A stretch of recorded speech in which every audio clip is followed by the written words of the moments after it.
તત્વદર્શી પ્રેમીઓ નમસ્કાર. તત્વાર્થનો પ્રથમ મણકો શ્રી ઝવેરચંદ મેઘાણી જિલ્લા શિક્ષણ અને તાલીમ ભવન સુરેન્દ્રનગર ખાતે યોજાયો, જેનો વિષય હતો સમાજ દ્વારા સામાજિક પરિવર્તન. જેના વક્તા હતા પૂર્વ સાંસદ, પૂર્વ ગુજરાત પ્રદેશ ભાજપા પ્રમુખ, ઉત્તમ વાચક, ઉત્તમ વક્તા અને એવા સરળ હૃદય શ્રી રાજેન્દ્રસિંહજી રાણા. તેમણે સમાજ દ્વારા સામાજિક પરિવર્તન માટે સરસ વ્યાખ્યાન આપ્યું હતું. તેઓએ કહ્યું કે પહેલાં જે પરિવર્તનો આવતા હતા એ હજારો વર્ષો એને લાગતા હતા. 1000 વર્ષે, 2000 વર્ષ પરિવર્તન થતાં સમય લાગતો હતો. હવેના જે પરિવર્તનો છે એ 100 વર્ષ, હવે 50 વર્ષ, ને હવે તો પ્રતિદિન પરિવર્તનો આવી રહ્યા છે. તમે પરિવર્તન માટે એમને એક સરસ ઉદાહરણ આપ્યું હતું કે તમે તમારા ઘરમાં જે સોફા સેટ ગોઠવાયેલો છે એ સોફા સેટને તમે વિરુદ્ધ દિશામાં કરી નાખજો. પછી જુઓ તમારા ઘરમાં તમારા પત્ની, તમારા બાળકો, તમારા દાદા દાદી તમને એમ કહે છે સોફા કોને ફેરવ્યો, તરત ચર્ચા થશે, ખળભળાટ થશે. તો સમાજમાં જ્યારે પણ પરિવર્તન આવે છે ને ત્યારે આવી જ ચર્ચાઓ થાય છે, આવો જ ખળભળાટ થાય છે. તો સમાજમાં જે પરિવર્તનો આવે છે એ અનેક પ્રકારના હોઈ શકે છે. સામાજિક પરિવર્તનો આવ્યા છે, જીવન જીવવાની પદ્ધતિના પરિવર્તન આવી રહ્યા છે, સામાજિક મૂલ્યો અત્યારે બદલાઈ રહ્યા છે. મૂલ્યોના પ્રકાર છે શાશ્વત મૂલ્યો અને પ્રાચીન મૂલ્યો, અર્વાચીન મૂલ્યો. પણ અત્યારે મૂલ્યો પરિવર્તનશીલ બની ગયા છે. તો સમાજમાં સામાજિક પરિવર્તન આવે એ માટે એમણે સરસ મજાનું વ્યાખ્યાન આપ્યું હતું. આ તત્વાર્થનો આ 10મો મણકો જ્યારે યોજાઈ રહ્યો છે અને આપ સૌ અહીંયા પધાર્યા છો ત્યારે આપ સૌનું સુહૃદય સ્વાગત કરું છું. પ્રણામ. નમસ્કાર. તત્વાર્થ ગ્રુપ દ્વારા બીજા મણકાનું આયોજન શ્રી દર્શન વિદ્યાલય ખાતે કરવામાં આવેલું, જેના વક્તા હતા કેપ્ટન જયદેવ જોશી, અને વિષય હતો રાષ્ટ્રીય સુરક્ષાનો આધાર અક્ષુણ રાષ્ટ્રપ્રેમ, રાષ્ટ્રભક્તિ. भारत कोई भूमि का टुकड़ा नहीं है, ये जीता जागता राष्ट्र पुरुष है. ये अर्पण की भूमि है, तर्पण की भूमि है, ये वंदन की भूमि है, अभिनंदन की भूमि है. આપણો દેશ એ એક જીવતો જાગતો રાષ્ટ્ર પુરુષ છે. તો એની સુરક્ષા માટેની જે વાત કેપ્ટન જયદેવ જોશીએ પોતાના વક્તવ્યમાં ખૂબ સરસ રીતે કરી છે. સિંધુ નદીના કિનારે જે વસે છે તે દરેક હિન્દુ છે. ભારત માતાને પોતાની માતા સમજે છે તે દરેક હિન્દુ છે.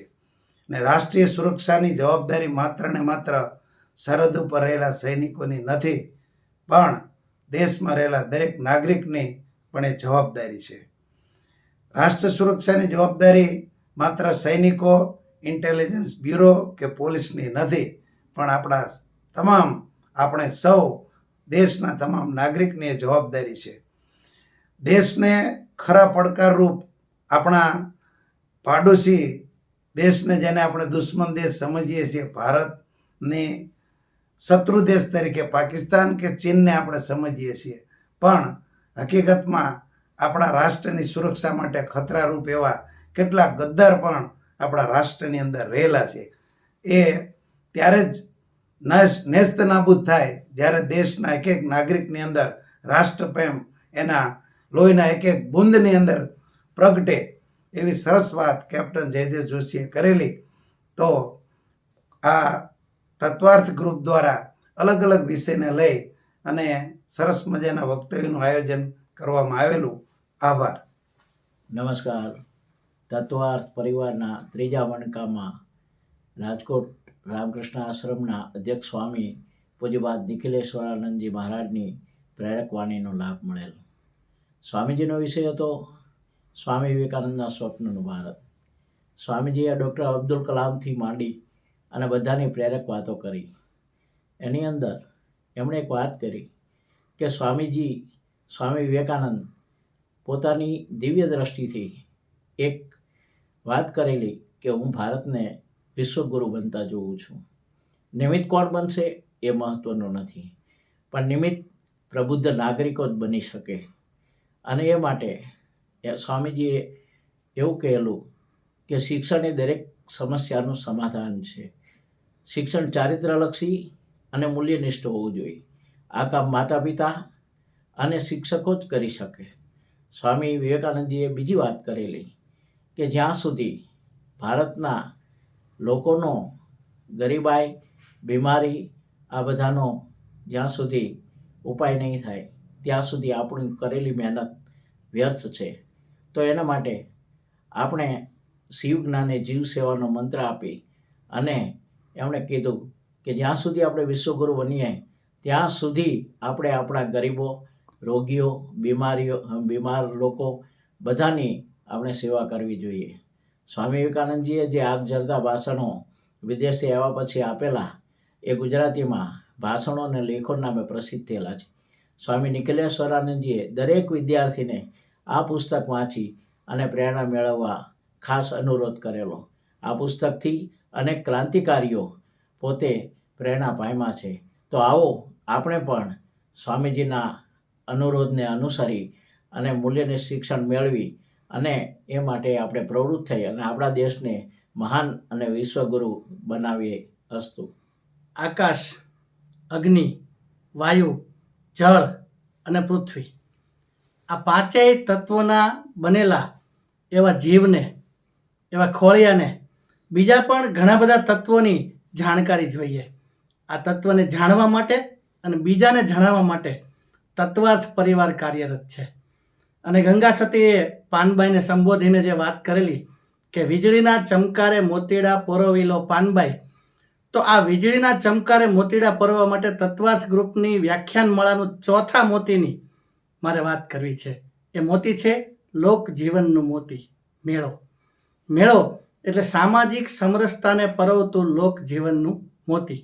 વક્તા હતા ઝાલાવાડના લોક સાહિત્યકાર શ્રી ગોપાલભાઈ બારોટ. તારીખ 1 સપ્ટેમ્બર 2023 શુક્રવાર અને સ્થળ હતું સુરેન્દ્રનગર જિલ્લાનું તાલીમ અને શિક્ષણ ભવન. ગોપાલભાઈ બારોટે કહેલું કે મેળે મેળે અવાય અને મેળે મેળે જાય એ મેળો. જ્યાં મન ભરાય ને ત્યાં મેળો થઈ જાય. અને આ મેળાની વાત કરતાં એમને કીધું કે તમે કોઈ દી એવું સાંભળ્યું છે કે માણસ પોતાના દુઃખની વાત પણ ગાતા ગાતા કરે, માણસ પોતાના દુઃખની વાત પણ રમતા રમતા કરે. તરણેતરના મેળામાં જાઓ સાહેબ, હુડો લેતા હોય અને પોતાના દુઃખ ભૂલવતા રમતા હોય. આ દુઃખની વાત એ પણ મેળામાં થતી હોય, સુખની વાત પણ મેળામાં થતી હોય. એટલે એવું લાગે કે દુઃખ ભૂલવવા મેળો જોઈએ, સુખને માણવા મેળો જોઈએ. અને જ્યાં માણસો મળે, જ્યાં મનથી મળે ત્યાં મેળો ભરાઈ જતો હોય છે. ત્યારે જુઓ આજે રાષ્ટ્રવાદને લઈ, એક વિચારધારાને લઈ અને આટલા બધા લોકો ભેગા થયા છે આ એક 10મા મોતીને પરવા માટે. ત્યારે એવું લાગે છે કે આજે રાષ્ટ્રવાદનો મેળો ભરાયો છે. Thank you. નમસ્કાર મિત્રો, આપ સૌ જાણો જ છો તત્વાર્થ પરિવાર ઘણા સમયથી અલગ અલગ પ્રકારના વિષયો લઈને વ્યાખ્યાન માટે કોઈને નિમંત્રણ આપતા હોય છે. સુરેન્દ્રનગરની સાહિત્યપ્રેમી જનતા માટે અમારા તત્વાર્થનો 5મો મણકો જે એમપીસા કોમર્સ કોલેજ ખાતે હતો અને વિષય પણ સાંપ્રત વિષય અમે લીધેલો. કોરોનાને કારણે સુરેન્દ્રનગરમાં જ નહીં પણ ગુજરાત અને ઇન્ડિયામાં પણ હાર્ટ એટેકનું પ્રમાણ વધતું હોય એવું જણાતું હતું અને લોકો પણ ગભરાયેલા હતા. ત્યારે હાર્ટ એટેકની બીમારીને લગતા લક્ષણો શું હોય છે અને કોરોનાની અસર આપણા હાર્ટ ઉપર શું છે એવા વિષયને લઈને અમે કોઈ વક્તવ્ય રાખેલું. અને સુરેન્દ્રનગરની શિવસા મેડિકલ કોલેજના કાર્ડિયોલોજિસ્ટ ડૉક્ટર સુરેશ બિશ્નોઈને અમે આમંત્રણ આપેલું. ખૂબ સરસ વક્તવ્ય એમણે આપ્યું. હાર્ટ એટેક શું છે, એના લક્ષણો ક્યાં હોય, ત્યાંથી ચાલુ કરી અને છેલ્લે પ્રશ્નોત્તરીમાં પણ એમણે ઘણી બધી વસ્તુ પબ્લિકને સમજાવી. કેટલાક ક્વેશ્ચન પણ સરસ હતા. અમારા જે તત્વાર્થ ગ્રુપના મિત્ર, એમને એક પ્રશ્ન સરસ હતો કે આપણે ધારો કે હાર્ટ એટેક આપણને આવ્યો નથી પણ છતાં પણ આપણે એનો ટેસ્ટ કરાવવા જઈ શકીએ ખરા? એમણે કહ્યું કે એવી જરૂર જ નથી. ખરેખર ટ્રેડમિલ ટેસ્ટ છે એ સૌથી પહેલો ટેસ્ટ છે, એનાથી ખબર પડી જ જાય છે. બીજું એક પ્રશ્ન એવો પણ હતો કે કોઈએ હમણાં જ હાર્ટ લગતો કોઈ ટેસ્ટ કરાવેલો છે તો એને હાર્ટ એટેક આવી શકે ખરો? એમણે કહ્યું કે તો પણ આવી શકે, કારણ કે કોઈ ટેસ્ટ એવો નથી કે જેમાં ખબર જ પડી જાય કે આને કાલ હાર્ટ એટેક નહીં જ આવે. એ ઉપરાંત એમણે CPR કઈ રીતે આપી શકાય એની પદ્ધતિ પણ ખૂબ સરસ રીતે સમજાવી અને એ જે લોકો હાજર હતા એમાંથી કેટલાક લોકોને ત્યાં બોલાવી અને સમજાવ્યું કે આ રીતે તમે કોઈ પણ અચાનક હાર્ટ એટેક આવી ગયો છે તો તમે એને આ રીતે પમ્પિંગ કરી શકો છો, CPR આપી શકો છો, તો કદાચ એની જીવન બચી જાય. તો સરસ મજાનો વિષય મણકા 5માં મેં રજૂ કર્યો. Thank you. લોકાભિરામમ રણરંગધીરમ રાજીવનેત્રમ રઘુવંશનાથમ કારુણ્યરૂપમ કરુણાકરંતમ શ્રીરામચંદ્રમ શરણમ પ્રપદ્યે. લલિત કિશોરદાસજી મહારાજ રામના ચારિત્ર વિશે કહે છે કે રામ છે એ પ્રેમ અને કરુણાની મૂર્તિ છે. સીતાજી પણ રામ ભગવાનને કરુણા નિધાન કહેતા હતા. રામ તો જ પામી શકીએ જો આપણામાં સત્ય પ્રેમ અને કરુણા હોય તો જ રામ પામી શકીએ.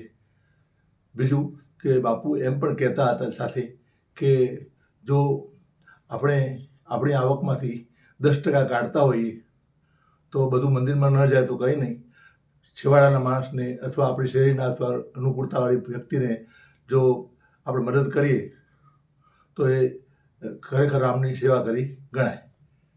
ઉપરાંત તેઓ એમ પણ કહેતા કે કપાસનું 184 ફૂલ લઈને સાધુ મહાત્માઓ તુલસીદાસજી પાસે ગયા હતા ત્યારે તુલસીદાસજીએ બધા ફૂલને નકારી અને કીધું કે સાધુનું ચરિત્ર ફક્ત ને ફક્ત કપાસના ફૂલ જેવું હોવું જોઈએ કે જે કપાસમાંથી વસ્ત્રો બનાવી અને લોકોને ઉડાડી શકાય. નમસ્તે. તત્વાર્થનો 7મો મણકો 27 જુલાઈ 2024 ને શુક્રવાર. બધાને સ્પર્શતો વિષય અને આ મણકાથી અમે પહેલીવાર બધા જ માટે આ વક્તવ્ય સાંભળી શકાય એવી વ્યવસ્થા શરૂ કરી, કારણ કે વિષય બધાને સ્પર્શતો હતો. મારું બાળક, મારું સંતાન, મારી દીકરો, મારી દીકરી, એનું ભવિષ્ય શું, એના શિક્ષણનું ભાવિ શું? એ ગુજરાત બોર્ડમાં ભણે છે, CBSE બોર્ડમાં ભણે છે કે ઇન્ટરનેશનલ બોર્ડમાં ભણે છે, પણ મોટો થઈને ખાશે શું? ડિગ્રીના કાગળિયા? આ ચિંતા દરેક મા બાપને સતાવતી હોય. દરેક મા બાપનો આ પ્રશ્ન હોય કે મારા દીકરાના શિક્ષણનું ભવિષ્ય શું? અને એટલે જ અમે વિષય રાખ્યો કે ચેત મચ્છંદર, આપના સંતાનના શિક્ષણનું ભાવિ શું? અને એ વિષય આપ સૌની સમક્ષ લઈને આવ્યા હતા પ્રખર શિક્ષણવિદ, કેળવણીવાર ગીજુભાઈ ભરાડ. લગભગ 1.5 કલાકના વક્તવ્યમાં અમે શ્રોતાઓને જકડી રાખ્યા. 500 શ્રોતાઓથી ખીચોખીચ ભરેલો એ હોલ કોઈ હલ્યું નહોતું, કારણ કે એમના દીકરા દીકરીના ભવિષ્યનો સવાલ હતો. એમે બહુ જ વાત કરી કે તમારે અભ્યાસમાં કરવું હોય તો અત્યારે નહીં, આજથી 20 વર્ષની સ્થિતિનો વિચાર કરો. જે લાઈન છે, મેઇન સ્ટ્રીમ છે, એનાથી અલગ વિચારો. ડોક્ટર, એન્જિનિયર, વકીલ બધા જ હોય છે, પણ દરેક ડોક્ટર, એન્જિનિયર કે વકીલ સફળ નથી હોતા. તો એ ડોક્ટર, એન્જિનિયર, વકીલ કે શિક્ષક, એને સફળતા આપનારું તત્વ કયું? એ તત્વની વાત કરી ગીજુભાઈએ. અને ફક્ત ને ફક્ત ભારતમાં જ નહીં, તમારામાં જો તાકાત હોય તો વિદેશમાં પણ ભારતના યુવાનો માટે તક છે ખરી. એમે સફળતા માટે ભવિષ્યના દ્વાર ખોલી આપ્યા અને વાલીઓને એક વિશાળ દ્રષ્ટિ આપી, મેઇન સ્ટ્રીમથી દૂર જઈને ભણવાની. એમે ઘણી જ વાતો કરી કે અત્યારના મોટા મોટા ઉદ્યોગપતિઓ છે એ પોતે શું ભણેલા છે અને એમને ત્યાં જોબ ઉપર રહેલા વ્યક્તિઓ શું ભણેલા છે. જીવનમાં ફક્ત ભણતર નહીં, ગણતર પણ એટલું જ જરૂરી છે. જીવનમાં સંસ્કાર પણ એટલા જરૂરી છે. જીવનમાં સત્ય પણ એટલું જરૂરી છે. સત્ય વગરનું શિક્ષણ નકામું છે. આ વાત એમે કરી અને આવી ઘણી બધી વાતો એમે એમના વક્તવ્યમાં રજૂ કરી છે. જો આપ આ વક્તવ્ય સાંભળવાનું ચૂકી ગયા હોય તો તત્વાર્થની YouTube ચેનલ પર આ વક્તવ્ય આજે પણ અવેલેબલ છે. તરત જ YouTube ઉપર સર્ચ કરો અને તત્વાર્થ YouTube ચેનલ જુઓ. ફક્ત આજ નહીં, અત્યાર સુધીના દરેક વિષયો આપને મળશે. જરૂર જુઓ, સાંભળો, માણતા રહો. આભાર. નમસ્કાર. તત્વાર્થ પરિવાર દ્વારા સમયાંતરે વિવિધ મણકા પ્રસ્તુત થતા રહે છે. તે અંતર્ગત નારી ચેતના અને નારી વંદના ઉપક્રમે તપસ્વીની રાજરાણી અહલ્યાબાઈ હોલકર અને તેમના કર્તૃત્વ વિશે ડૉક્ટર શ્રુતિબેન આણેરાવ કે જેઓ અનુસ્નાતક વિભાગના વડા છે, તેમણે મનનીય વ્યાખ્યાન આપ્યું. મહાન શાસક માળવા પ્રાંતની રાજમાતા અહલ્યાબાઈ હોલકરનો જન્મ મહારાષ્ટ્રના બીડ તાલુકાના ચોંડી ગામમાં 1725માં થયો. સામાન્ય ભરવાડ પરિવારમાં જન્મેલ આ બાળાએ નાનપણથી જ ધનુર્વિદ્યામાં નિપુણતા સિદ્ધ કરી હતી. અત્યંત અલ્પ શિક્ષણ હતું, પણ ચારિત્રનું એમનું તેજ ભલભલા રૂપને પણ ઝાંખા પાડતું. સુબેદાર મલ્હારરાવ હોલકરે આ 8 વર્ષની કન્યાની આંખોની ચમક અને પ્રતિભા જોઈ પોતાની પુત્રવધુ તરીકે તેમને પસંદ કર્યા. શ્રુતિબેને તેમના સમગ્ર જીવનના નાનામાં નાના પાસાને પણ બખૂબી રજૂ કર્યા હતા. ઇન્દોરના રાજમહેલે આ બાલિકાને પલોટવા માંડી. ધર્મવિદ્યા, કર્મવિદ્યા, શસ્ત્રવિદ્યા, શાસ્ત્રવિદ્યા, રાજનીતિના દાવપેચ, સૈન્યની તૈયારીઓ, યુદ્ધના પડઘમ વેળાની નિશ્ચયાત્મક દ્રઢતા એમણે કુનેરી સભર રીતે મલ્હારરાવ પાસેથી આત્મસાત કરેલી. પતિ અને પુત્રના જીવનમાં પ્રવેશેલા દૂષણોને તેઓ ન ડામી શક્યા. એનું દુઃખ તેઓને હંમેશા રહ્યું. સસરા મલ્હારરાવના ખરા અર્થમાં તેઓ પુત્ર તરીકે પ્રસ્થાપિત થયા અને હોલકર વંશના ઉદ્ધારક બન્યા.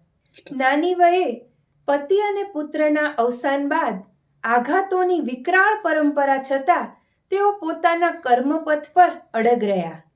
સસરાજીએ સોંપેલી જવાબદારીનું પાલન, દીકરા જેવી રૈયતનું રક્ષણ અને સોના જેવી સંસ્કૃતિનું જતન અને સંવર્ધન એમના જીવન મંત્ર બન્યા.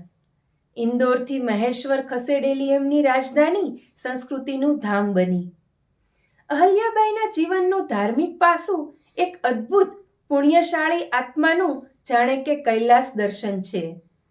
શિવજીના પરમ ઉપાસક હોવાથી 12 જ્યોતિર્લિંગ તીર્થોનો તેમણે પુનરુદ્ધાર કર્યો. તમામ ધાર્મિક કાર્યો, અન્ન ક્ષેત્રો, સેવા કાર્યો તેમણે માત્ર રાજ્યકોષના ધનમાંથી નહીં પણ પોતાની અંગત મિલકતોમાંથી જ કર્યા અને એમનો અવિરત દાનનો પ્રવાહ સતત ચાલતો જ રહ્યો. સાવ સાદાઈ અને નિર્વિકાર રીતે તેમણે પોતાનું સમગ્ર જીવન વ્યતીત કર્યું.